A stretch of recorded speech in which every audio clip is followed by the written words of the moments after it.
We've got breaking news from Colorado. Another school shooting, this time at a science school not far from Denver. CNN's Nick Watt joins us now. Nick, what is the latest on this?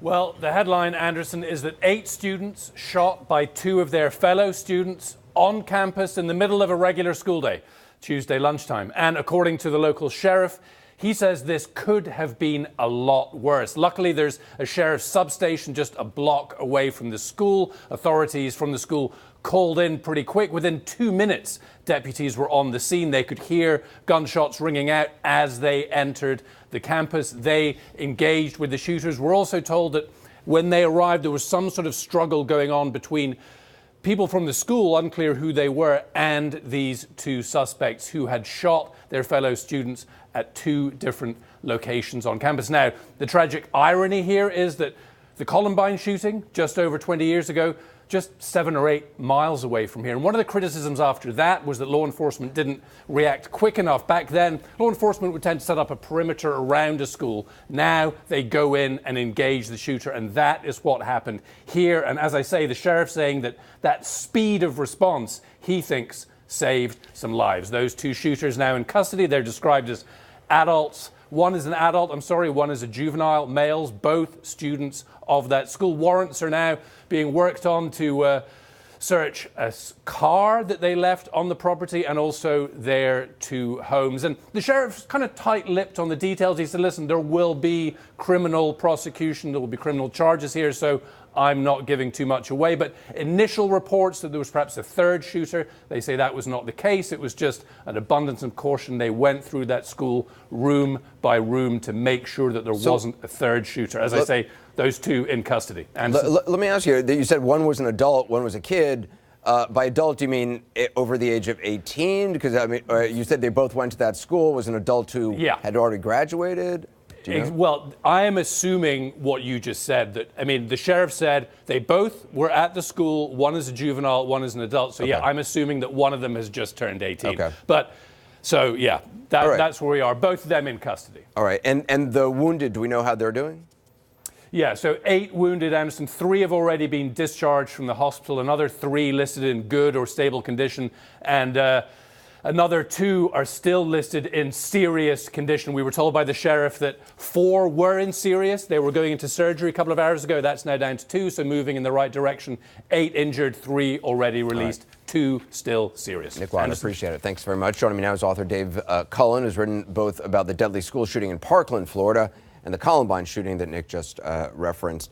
The idea of 2 shooters potentially involved, oftentimes there's reports of 2 shooters early on, and it's just eyewitnesses seeing the same person in multiple locations.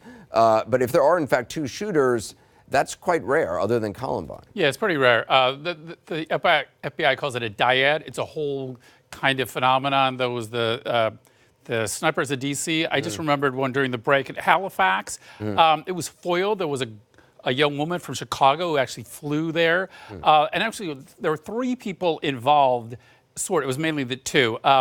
But they were... So it's happened, but it is rare. Exactly. And there's usually a leader and a follower. It's a whole different specific psychology going on there, usually.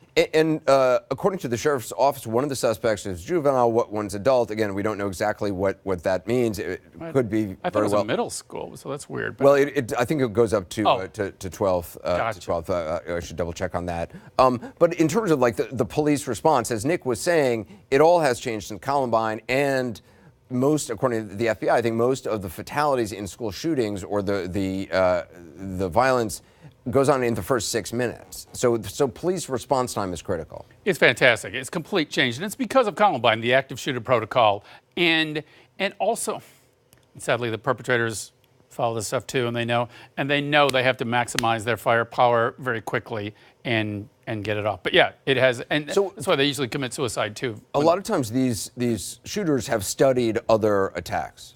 Yeah, almost always. And specifically, they tend to study the Columbine killers. I just found a graphic just this week that actually shows more than 40 of them have actually documented, in their writings, studying Eric and Dylan from Columbine, and then so many of those studying each other. There's a whole web of them. But it generally traces back to those two who the perpetrators see those two as kind of the founding fathers of this movement. It's so crazy to think about it in those terms. They call pre-Parkland, I was blocking about 50 a week. There are these kids online. There's a whole group of them called the TCC for True Crime Community that sort of idolize them, or at least pretend to be cool with each other. So by the way, that was, I said before, Parkland, after every shooting, it stops cold.